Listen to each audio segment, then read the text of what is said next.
Today we are going to start modern Indian history. You can say that this is one of the most important portion of Indian history, जिसमें से ज़्यादातर question आपके prelims और mains में आते हैं. हम इसे बाइलिंगुअल रखेंगे because many of our students are in Hindi medium, बहुत सारे जो है इंग्लिश मीडियम में भी हैं, तो हम दोनों ही रखेंगे जिससे दोनों को परेशानी ना हो. In case of any difficulty you can ask me any time. जो ऑनलाइन में स्टूडेंट्स हैं उनको मेरी आवाज़ आ रही है? Yes sir. तो अब हम इसके बाद आगे बढ़ते हैं और देखते हैं कि किस तरीके से मॉडर्न इंडियन हिस्ट्री का सिलेबस तो हमने कल डिस्कस कर लिया था. Today we are going to discuss the first topic of modern Indian history.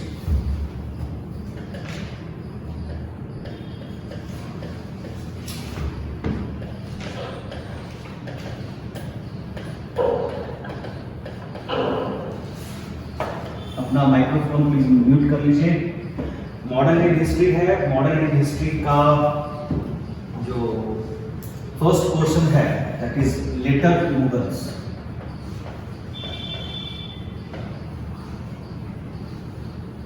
Letter Mughals यानी कि उत्तर मुगल. इंडिया में मुगल रूल इस्टेब्लिश हुआ था 1526 में. 1526 the Mughal rule was established in India by the founder of Mughal Empire, Babur. Babar ने इसकी स्थापना की थी और ये एस्टेब्लिशमेंट हुई थी through the first battle of Panipat. Panipat की पहली लड़ाई के बाद इंडिया में मुगल रूल एस्टैब्लिश होता है. उसके बाद ऐसा नहीं था कि बाबर को कोई और लड़ाई नहीं लड़नी पड़ी. बाबर का जो टाइम ड्यूरेशन था वो था 1526 टू 1530 और ये 4 साल का जो ड्यूरेशन था उसमें ही has to fight many battles. Especially जो दो सबसे इंपॉर्टेंट बैटल है वो एक राजपूत के राणा सांगा के साथ है एंड दूसरा जो अफगान दिल्ली से भाग के ईस्टर्न डायरेक्शन में चले गए थे बिहार में, बंगाल में, उनके साथ भी उन्हें बैटल ऑफ आगरा लड़ना पड़ा था. तो इस तरीके से बाबर का जो टेन्योर था वो वॉर्स में रहा. कंसोलिडेशन का टाइम इसको नहीं मिला और इसी का नतीजा ये रहा कि जब उसके सक्सेसर हुमायूं आए तो उनको भी वो टाइम नहीं मिला और जब उन्होंने कंसोलिडेशन की कोशिश की तो बाय द एंड ऑफ 1539 में उन्होंने लड़ाई लड़ी चौसा की जिसमें अफगानों ने उन्हें हरा दिया and he was basically defeated badly. और जिसके बाद हुमायूं की हार के बाद उन्हें करीबन 12 साल के लिए पर्शिया में शरण लेनी पड़ी थी. तो ही वॉज ऑन एक्साइल. आप सबको पता है कि अकबर का बर्थ भी जो है वो एक्साइल के ड्यूरेशन में ही हुआ था, जो सिंध के जो अमरकोट के राजा थे उनकी फैमिली में, उनके किले में, क्योंकि वो उस टाइम तक उनकी जो मदर थी और जो हुमायूं की वाइफ थी हामिदा बानो बेगम वो प्रेग्नेंट थी और वो इतना लंबा सफ़र नहीं कर सकती थी, तो उनको रास्ते में राजपूत जो फैमिली थी, घराना था, वहाँ पे छोड़ दिया गया था. और इवन 5 साल तक होने तक अकबर वहीं पे भी थे. ये आपको हिस्ट्री का एक बेसिक इंपॉर्टेंट जो फैक्ट है पता होगा, कई सारे फिल्मों में, कई सारे एपिसोड्स में ये पता है. लेकिन इसके बाद क्या, बाबर के बाद एक सीरीज ऑफ ग्रेट किंग्स आपको दिखाई देते हैं in Indian history. Babur, Humayun, Akbar, Jahangir and Shahjahan. Shahjahan के बाद और औरंगजेब आते हैं. हम उनकी पॉलिसीज को समझने की कोशिश थोड़ी सी यहाँ करेंगे बिकॉज उसको समझने के साथ ही we can understand why the Mughal rule was declined and disintegrated in India. तो औरंगजेब की जो पॉलिसी थी वो पॉलिसी क्यों ऐसी थी, उसके पीछे के रीजन था because Shahjahan was in favour of Dara Shikoh. Shahjahan का जो बड़े बेटे थे दारा शिकोह वो उसे अगले बादशाह बनाना चाहते थे and Dara Shikoh was considered as second Akbar. उन्हें ये कहा जाता था कि ये अकबर का ही दूसरा रूप है. तो दारा शिकोह जो थे वो लिबरल थे, टुवर्ड्स हिंदू, टॉलरेंट थे और वो हिंदू मुस्लिम यूनिटी की बात करते थे। वो कहते थे जिससे भी जो चीज़ अच्छी मिले उसे आपको एक्सेप्ट करना चाहिए। उन्होंने जितने उपनिषद थे, पुराण थे, उनकी ट्रांसलेशंस भी कराई ताकि उसका फायदा लोगों को मिल सके और हर रिलीजन को वो नज़दीकी से समझ सके। यही कारण था कि जो उमराव और उलेमा, उमराव का मतलब हो गया नोबल क्लास, यानी उसको आप हिंदी में कहेंगे उच्च वर्ग, एंड उलेमा का मतलब हो गया रिलीजियस प्रीचर्स।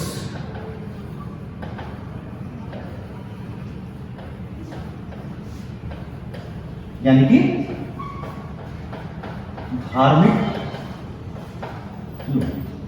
धार्मिक लोग जैसे कि काजी हो गया है, उनके मौलवी हो गए।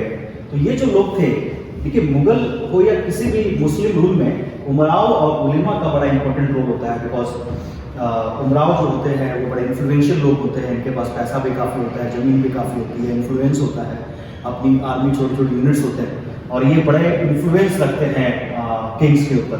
उलेमा चूंकि रिलीजियस है और जो रूल है वो पावर से भी किया जाता है और साथ में रिलीजन के साथ भी उसको जोड़ा जाता है। तो उलेमा और उमराव दोनों का जो प्रेशर था, वो सपोर्ट था, वो औरंगजेब की तरफ चला गया। बिकॉज वो मानते थे कि अगर ऐसा कोई शासक आ गया जो इंडिया में सभी धर्मों को लेकर चलेगा तो इन लोगों की इंपॉर्टेंस उसमें काफी कम हो जाएगी। उमराव को लगता था कि बहुत सारे ऐसे नए नोबल क्लास के लोग आ जाएंगे जो इनकी इन्फ्लुएंस को कम कर देंगे। उलेमा को लगता था कि अगर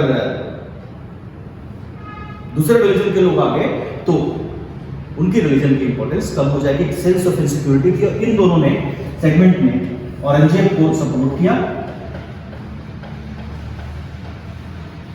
औरंगजेब जो है नेक्स्ट मुगल एम्परर यहाँ पे बनते हुए आपको दिखाई देते हैं। औरंगजेब की जो पॉलिसी थी वो थी बेसिकली इंडिया को दार उल हर्ब से दार उल इस्लाम में कन्वर्ट करने। इसके पीछे रीजन ये था कि to oblige the people those who have supported. Obvious है, आप उसके सपोर्ट से आपको रूल मिल रहा है तो ऑब्वियस है आप उसको ऑब्लाइज करने की कोशिश करेंगे और यही हुआ। और इसी कारण क्या हुआ कि जो इंडिया की जो पॉपुलेशन थी और जो मार्शल कम्युनिटीज थी जिन्होंने मुगलों को काफी हेल्प की थी, स्पेशली आफ्टर अकबर, वो उसके अगेंस्ट हुए। और आप देखेंगे several rebellion during his reign. Aurangzeb के शासनकाल में कई सारे विद्रोह आपको नजर आएंगे, स्पेशली सिख, ठीक है, गुरु गोविंद सिंह जी है। उसके बाद मराठा, सबको पता है किसको वो औरंगजेब पहाड़ी चूहा कहता था, शिवाजी, ठीक है। राजपूत, ये राजपूत जो अकबर के टाइम पे और उसके बाद भी मुगल नोबल क्लास का एक इंपॉर्टेंट एस्पेक्ट रही थी, वो भी अब इसके अगेंस्ट चले गए। तो इस तरीके से इंडिया के अंदर बहुत सारे जो पॉपुलेशन का हिस्सा थी वो मुगलों के अगेंस्ट चली गई और जिसके कारण औरंगजेब को एक बहुत लंबा समय वारफेयर में गुजारना पड़ा। यह भी कहा जाता है कि approximate time 25 years Aurangzeb Deccan में ही रहे। डेक्कन की डेफिनेशन में आपको बताई थी, नर्मदा तो Tungabhadra, Deccan Maratha territory to conquer that. लेकिन वो सक्सेस तब भी उनको नहीं मिला और अल्टीमेटली ये हुआ कि औरंगजेब का जो खजाना था वो खाली हो गया। अब यहाँ पे एक और चीज को आपको समझना होगा कि कभी भी एक रीजन से ना तो कोई चीज बनती है और ना ही एक रीजन से कोई चीज खत्म होती है। तो यहाँ पे अगर मुगल साम्राज्य का पतन हुआ या डिक्लाइन हुआ तो सिर्फ औरंगजेब की पॉलिसी को हम जिम्मेवार करार कर दें तो ये भी जस्टिस नहीं होगा, ये इनजस्टिस होगा। औरंगजेब जिम्मेवार थे, इससे इनकार नहीं है, लेकिन औरंगजेब की पॉलिसी के साथ साथ कुछ ऐसी पॉलिसीज भी जिम्मेवार थी जिसको हमें नजरअंदाज नहीं करना चाहिए। We can not avoid, we can not afford to avoid. ठीक है, यहां तक का सब समझ आ गया। तो इसने बताया था ऐसे। हाँ।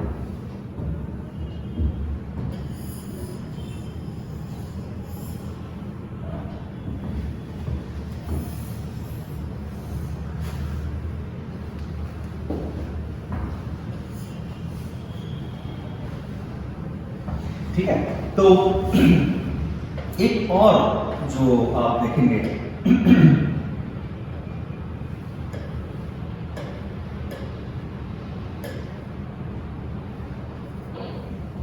एक और जो आप देखेंगे वो थी Mughal वंशधारी system.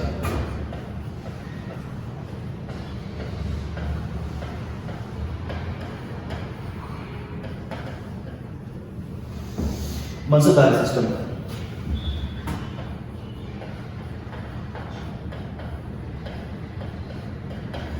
वंशधारी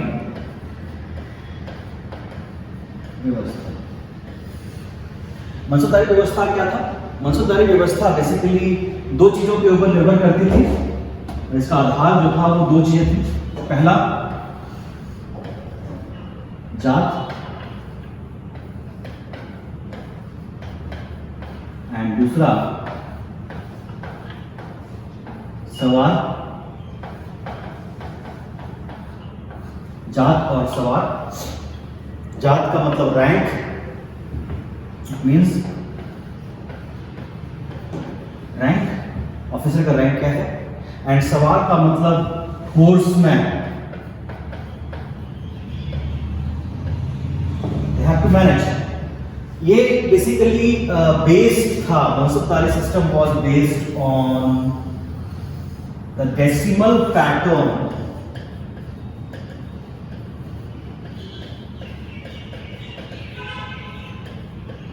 of Genghis Khan, जिसको अंग्रेज गेंजिस खान भी कहते हैं, लेकिन हम चंगेज खान कहते हैं because right pronunciation is Changez Khan, not Genghis Khan. तो यहाँ पे वंशधारी सिस्टम किस बेस था? Decimal pattern of Genghis Khan, जो बड़ा सक्सेसफुल था। It was adopted by Akbar और इसको शुरुआत किया गया। अब ये रैंक है जात का और सवार का। ऑफिसर की रैंकिंग होती है और वो न्यूमेरिकल होती थी, समझ आता है, डेसिमल पैटर्न पे बेस था। टेक एन एग्जांपल, एक जात की रैंक 3000 की है और एक सवार की रैंक मान लीजिए उसे सवार कितने मेंटेन कर रहे हैं, तो 5000 मेंटेन कर रहे हैं।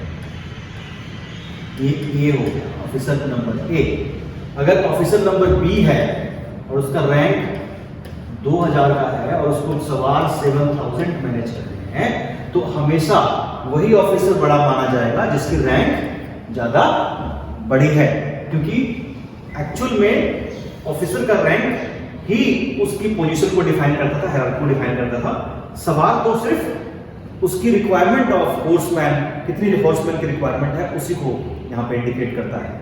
इसको, इस रैंक को और इस सवार हॉर्समैन को सैलरी वगैरह देने के लिए, इसकी मेंटेनेंस के लिए उसे एक जमीन अलॉट की आती थी, एक लैंड अलॉट किया जाता था, जिसे जागीर कहा जाता है। क्या कहा जाता है? जागीर। तो दो तरह के लैंड मिलेंगे आपको। वैसे तो टैक्स के तरीके से देखें तो ये जो लैंड है वो 4 तरह के होते थे, लेकिन अभी जागीर की तरह से अगर आप देखेंगे तो जागीर और खालिशा लैंड।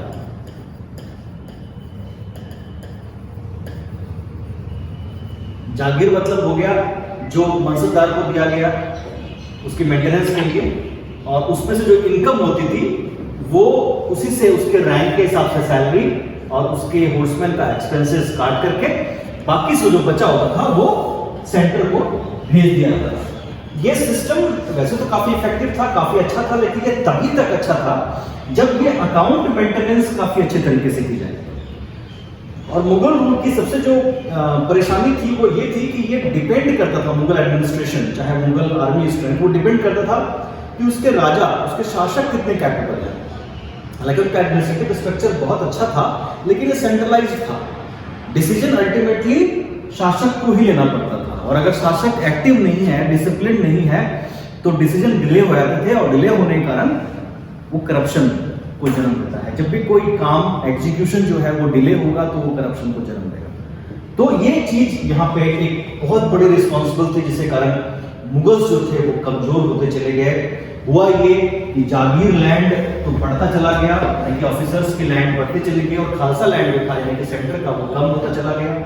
दूसरी तरफ एक लंबी स्ट्रगल, एक लंबी वारफेयर ने जो मुगल ट्रेजरी थी उसको एकदम खत्म कर दी, और इवन ये भी कहा गया कि औरंगजेब के टाइम पे जो महल था उसके जो अटेंसिल्स थे, सोने और चांदी के जो बर्तन हुआ करते थे, उसको भी पिघाल के कॉइन्स बनाने पड़े। तो ये एक बड़ा रीजन था, रिलीजियस रीजन तो था ही, जिससे बहुत सारे लोग जो थे जो सपोर्ट में थे मुगल शासन के वो अगेंस्ट हो गए, ठीक है ना। उसके बाद फाइनेंशियल रीजन भी काफी बड़ा रहा इसके डिक्लाइन और डिसअपियरेंस का। क्लियर हुआ यहाँ तक? जागीर मतलब हो गया लैंड, जमीन, और जो इसको मेंटेन करते थे जो ऑफिसर, उसे जागीरदार कहा जाता था, ठीक है। जागीर कहते हैं ना, जागीर जो है जागीरदार है, तो वो जागीरदार यहीं से बनता है।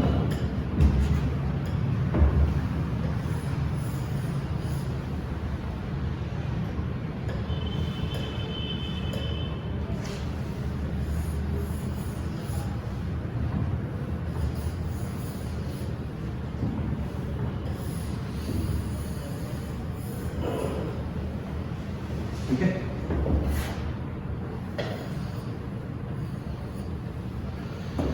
ठीक है। तो औरंगजेब के बाद शासन में कौन आए, तो सबसे पहले हम उसी चीज को आगे डिस्कस करेंगे, और उन्होंने कौन कौन सी पॉलिसीज बनाई उसको हम यहाँ पे डिस्कस करेंगे।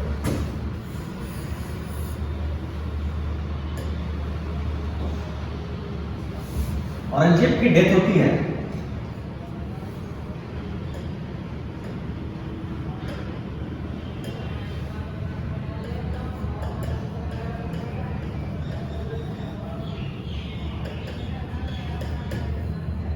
औरंगजेब की मृत्यु होती है 1707, वेरी गुड, 1707 ईस्वी में औरंगजेब की डेथ होती है, और उनके 3 बेटे मोहम्मद मुअज्जम,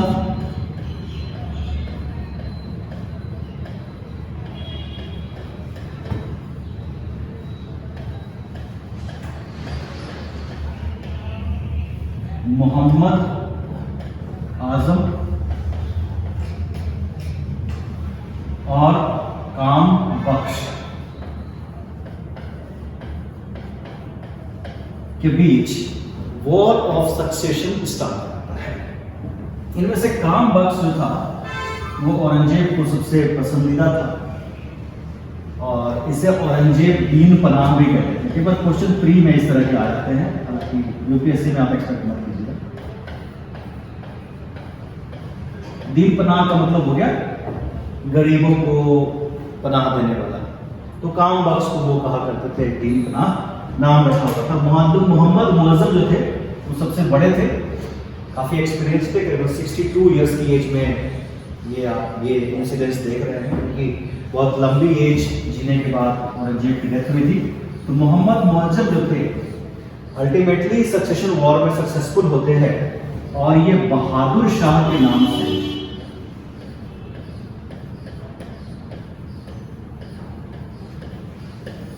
गद्दी पर बैठे। बहादुर शाह, और इनका दूसरा नाम भी है शाह आलम। शाह आलम को आप बाद में देखेंगे ड्यूरिंग ब्रिटिश रूल। तो मोहम्मद मुअज्जम जो है गद्दी पर बैठते हैं, और इसका एक और नाम है शाह ए बेखबर। इनको शाह ए बेखबर भी कहा गया है, बिकॉज ऐसा माना जाता है कि ये जो है अपने एडमिनिस्ट्रेशन को ढंग से रन नहीं कर पाए, और उसके कारण मुगल साम्राज्य जो रिवाइव हो सकता था after the death of Aurangzeb, वो नहीं हो पाया। क्लियर, समझ में आ गया? औरंगजेब के 3 बेटे थे, मोहम्मद मुअज्जम, मोहम्मद आजम और काम बख्श। और काम बख्श को दीन पनाह के नाम से जाना जाता था, मोहम्मद मुअज्जम बहादुर शाह या शाह आलम के नाम से जाना जाता है। कई बार मुझे स्टूडेंट्स पूछते थे कि शाह आलम तू तो सर हमें मॉडर्न हिस्ट्री में मिलता है जिसमें बैटल ऑफ बक्सर लड़ी थी अंग्रेजों के साथ, लेकिन शाह आलम फर्स्ट कौन है? तो ये आपका शाह आलम फर्स्ट है।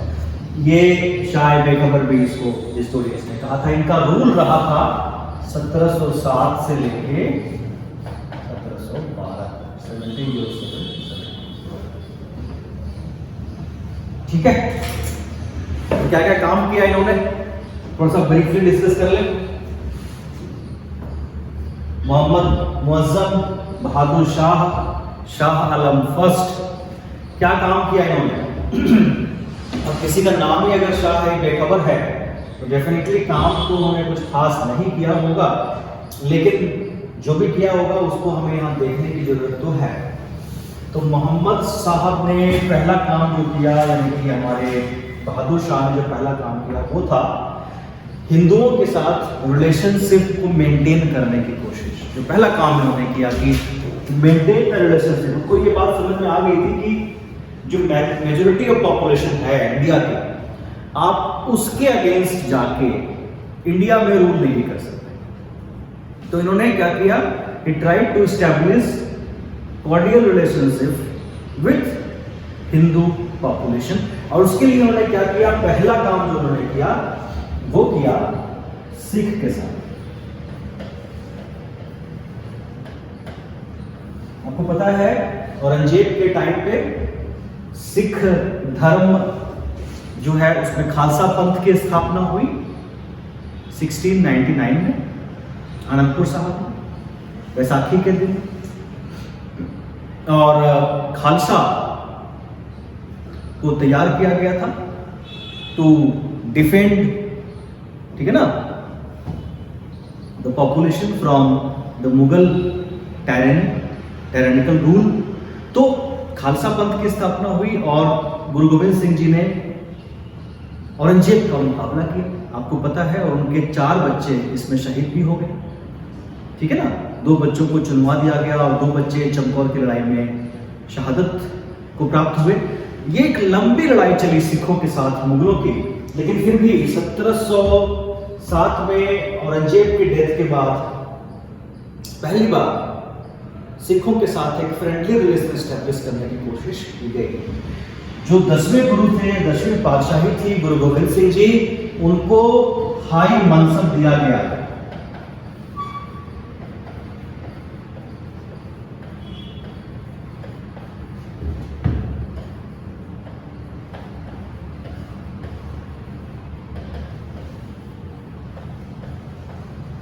High मनसब to Shri Guru Gobind Singh ji.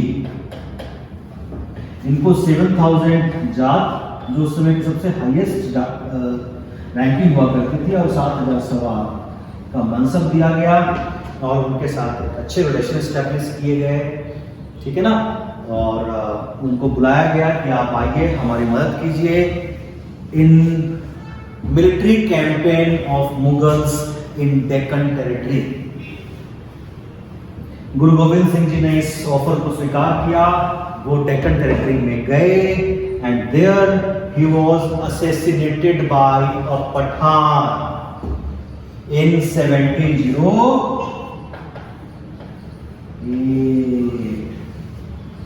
Guru Gobind Singh ji was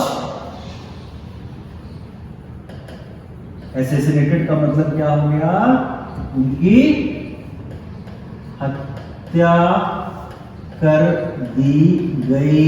किसने किया? एक पठान ने किया। कहते हैं वो पठान अपने फादर की डेथ का बदला ले रहा था, लेकिन इसके पीछे सिखों को एक कॉन्स्पिरेसी दिखाई दी और उनके तो मराठा बड़े इंपॉर्टेंट एंड पावरफुल एम्पायर थी महाराष्ट्र, जिसकी स्थापना शिवाजी ने किया था।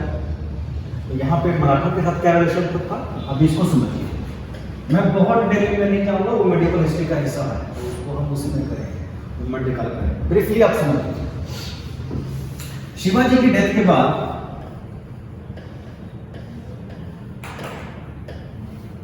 उनके 2 बेटे थे,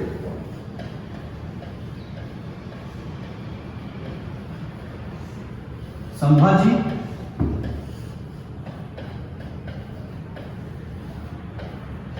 राजा। संभाजी का बेटे का नाम था शाहू। संभाजी को औरंगजेब ने कॉन्स्पिरेसी करके मार दिया और उनकी वाइफ और उनकी पत्नी को वो दिल्ली ले गए।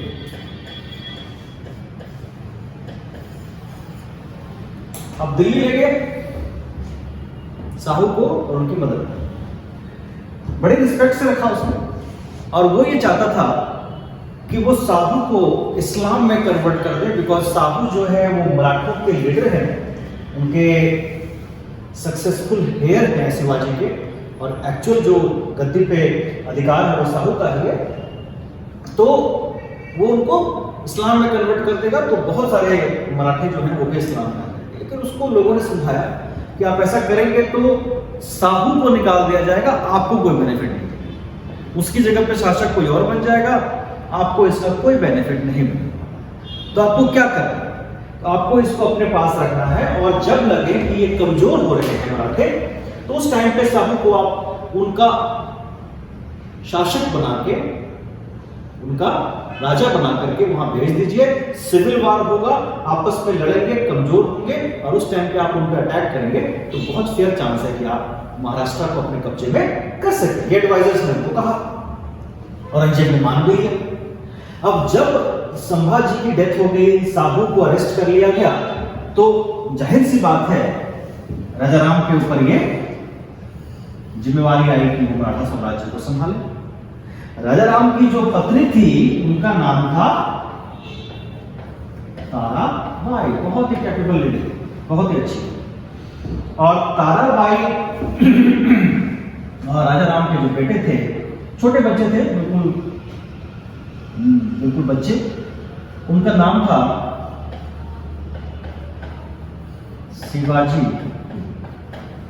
कुछ टाइम शासन करने के बाद राजा राम की भी डेथ हो जाती है।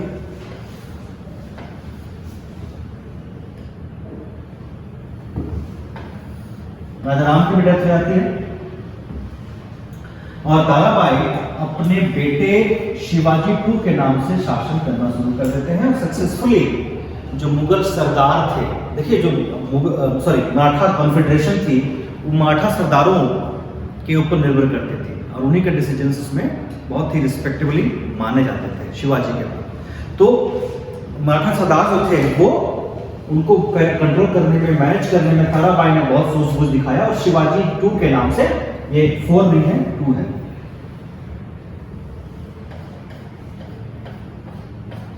शिवाजी II के नाम से शासन करने लगे।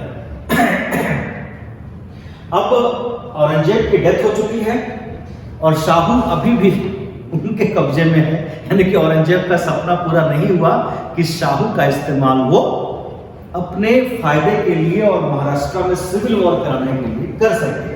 तो अब ये जिम्मेवारी किसकी आ गई? बहादुर शाह फर्स्ट की। बहादुर शाह फर्स्ट ने 1708 में शाहू को रिलीज कर दिया, लेकिन गेम ये खेला कि उसने शाहू को महाराष्ट्र का शासक डिक्लेयर नहीं किया।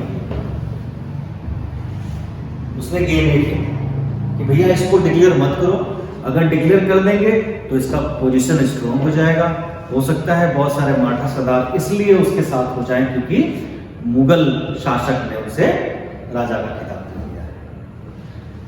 अगर वो राजा का खिताब नहीं मिलेगा तो ऑब्वियस है वहां पे सिविल वॉर की नौबत आएगी। सिविल वॉर की नौबत आएगी तो इसका फायदा मुगलों को मिल सकता है। क्लियर? अब इसने छोड़ दिया, अब शाहू गए वहां। अब ऑब्वियस सी बात है, कोई भी आदमी जिसके हाथ में शक्ति आ गई है वो दूसरे को क्यों सौंपेगा, लेकिन एक्चुअल में लीगल हेयर तो शाहू ही थे। ताराबाई ने एक बड़े ही चतुर ब्राह्मण को शाहू के साथ डिस्कशन करने और नेगोशिएशन करने के लिए भेजा। ये चतुर ब्राह्मण और कोई नहीं थे, ये चतुर ब्राह्मण थे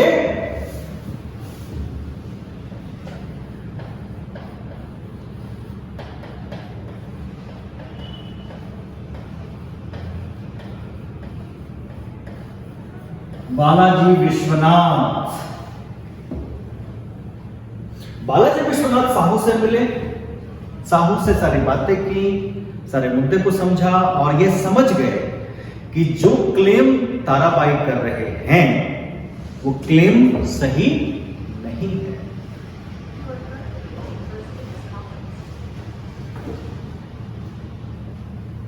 वो क्लेम सही नहीं है और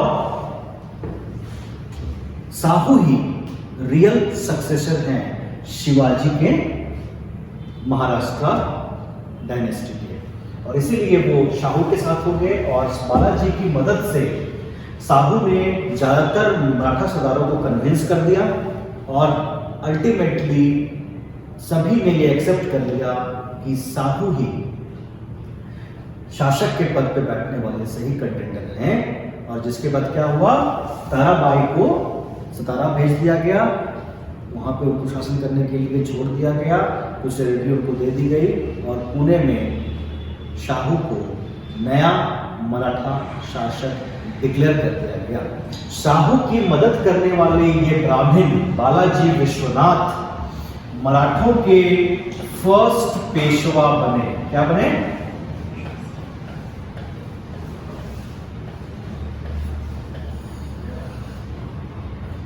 1713 to 20 ये पहले पेशवा थे, या मान लीजिए इनको प्रधानमंत्री, ठीक है, मुख्यमंत्री, जो भी आप कह सकते हैं।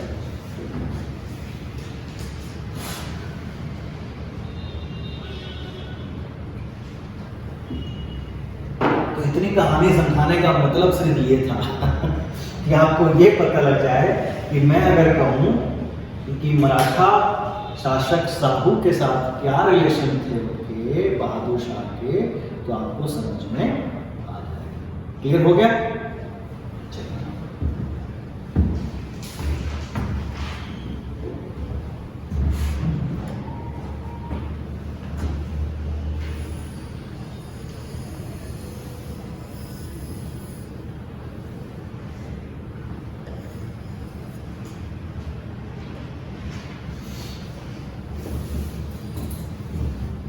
हिस रह गया,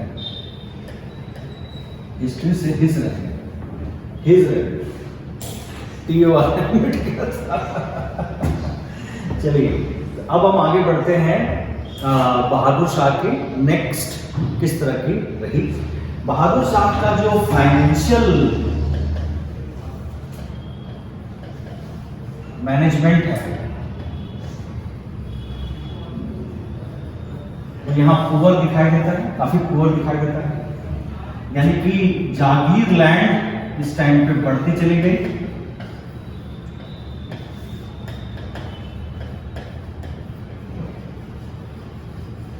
जागीर लैंड जो है उसका जो अनुपात है वो बढ़ गया और उससे खालसा लैंड जो है कम होता चला गया। वंशजदास के ऊपर जो कंट्रोल है वो भी यहाँ पे, उनके अकाउंट्स के ऊपर कंट्रोल जो था वो भी काफी कम दिखाई देता है और शायद यही कारण था, वेरी लेस कंट्रोल।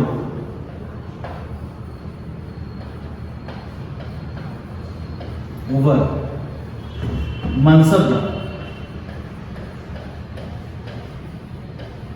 अब आप 60-65 साल के आदमी से क्या उम्मीद करते हैं कि वो कितनी एनर्जी से काम कर पाएगा, लेकिन फिर भी इनके शासनकाल में 1707 से लेकर 12 तक जो भी मुगल शासन थी वो फिर भी उन्होंने कंसोलिडेट करने में काफ़ी जो है काम किया, लेकिन वो सक्सेसफुल नहीं हो पाया अपने किसी वेंचर में पूरी तरीके से।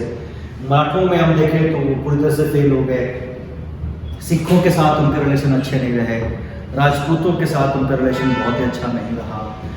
फाइनेंशियल एस्पेक्ट से अगर हम देखें तो जागीर लैंड बढ़ने चली गई, उनका रेवेन्यू कम होता चला गया और ये बर्डन जो था वो आने वाले शासकों के ऊपर जो पड़ता उससे जो नेगेटिव इम्पैक्ट पड़ते वही अल्टीमेटली मुगल साम्राज्य के पतन का कारण भी बना। यहाँ पे बहादुर शाह हमें एक ऐसे शासक के रूप में दिखाई देते हैं जो एक थके हुए शासक हैं और जो सिचुएशन को पूरी तरीके से समझते हुए एक्ट नहीं कर पा रहे, कोशिश कर रहे हैं, काम कर रहे हैं लेकिन सफलता उन्हें नहीं मिल रही है, और इन्हीं असफलताओं के कारण शायद उन्हें शाह ए बेखबर का भी खिताब दिया गया। ठीक है जी, यहाँ तक क्लियर हो गया। आगे बढ़े, नेक्स्ट शासक की तरफ चलें। चलिए समझ में आ रहा है निखिल? सभी को कोई दिक्कत तो नहीं? दिक्कत हो तो प्लीज डाल दिया कीजिए। कोशिश मेरी है इस मूवी के फॉर्म में आपको समझाने की, सो दैट कि आप चीज़ों को हमेशा याद रख सकें। फैक्ट्स इसी तरह से याद रखें। अगर सिर्फ फैक्ट्स याद रखेंगे तो कभी भी याद रखेंगे, स्टोरी के फॉर्म में रखेंगे तो कभी भूलेंगे। नेक्स्ट शासक है हमारे दूसरे यानी कि शासक, उनका नाम है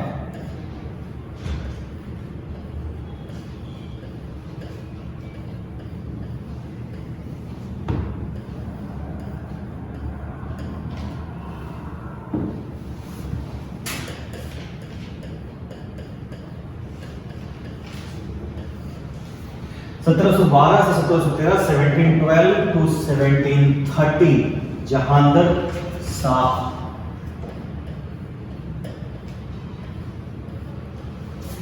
जहाँ संज्ञा होगी वहाँ तो मैं हिंदी नाम ही लिखूँ चल जाएगा, नेट से नाम ही लिखना है, लेकिन जहाँ पे जरूरत पड़ेगी मुझे, अगर मैं भूल गया तो बता दीजिएगा।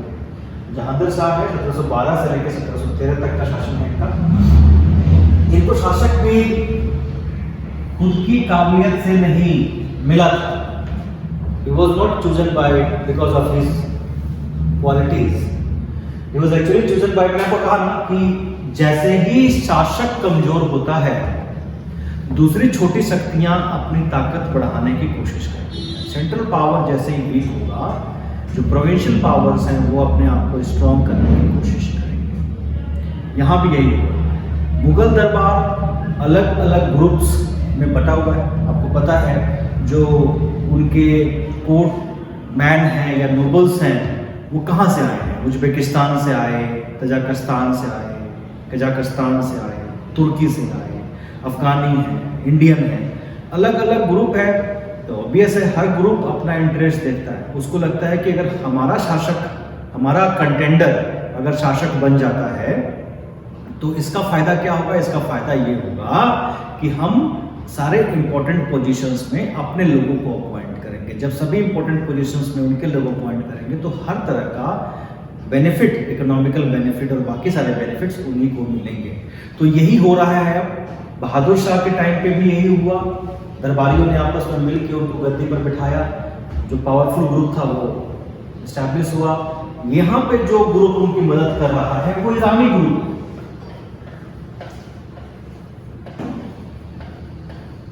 और ईरानी ग्रुप के बड़े ही काबिल जो लीडर थे उनका नाम था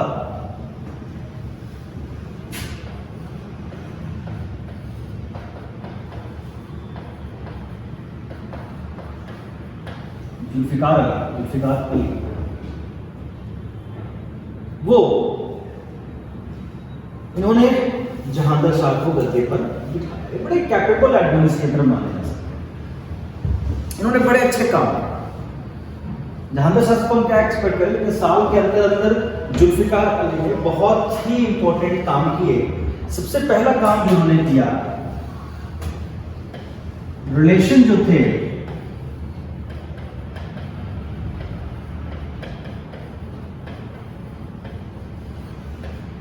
राजपूत, उसको इंप्रूव, रिलेशन विद राजपूत को उन्होंने इंप्रूव किया। कैसे किया?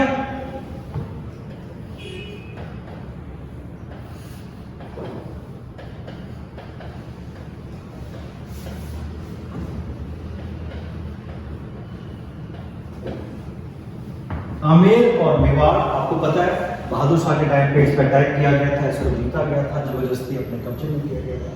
तो आमेर के जो शासक थे जय सिंह,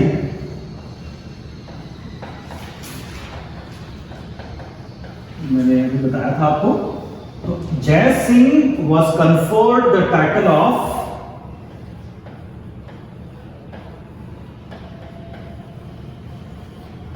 सवाई राजा जय सिंह। अब उनका नाम क्या पड़ गया? सवाई राजा जय सिंह। और मेवाड़ के जो शासक थे उनका नाम क्या था? अजित सिंह।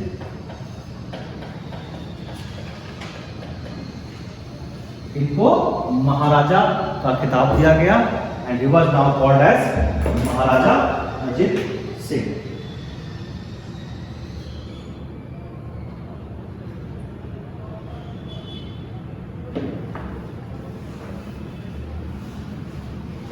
इनको मालवा का गवर्नर बना दिया गया।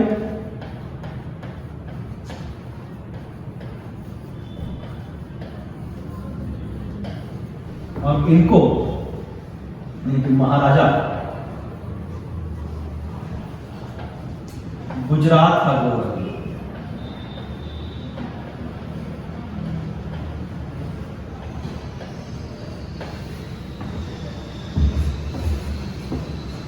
ठीक है, तो अगर क्वेश्चन में आता है कि सवाई राजा की उपाधि जय सिंह को किसने दी या किसको मिली, तो जय सिंह को मिली। किसने दी? तो आपके जहांगीर शाह ने दी है। उसके बाद कहाँ गवर्नर बनाया गया? तो मालवा गवर्नर बनाया गया था। गवर्नर कहाँ का था? गुजरात के थे। इस तरीके से राजपूतों के साथ इन्होंने रिलेशनशिप मजबूत कर दिया। हो गया? अब बताइए भाई, इन्होंने मराठों के साथ कैसे रिलेशन रखा?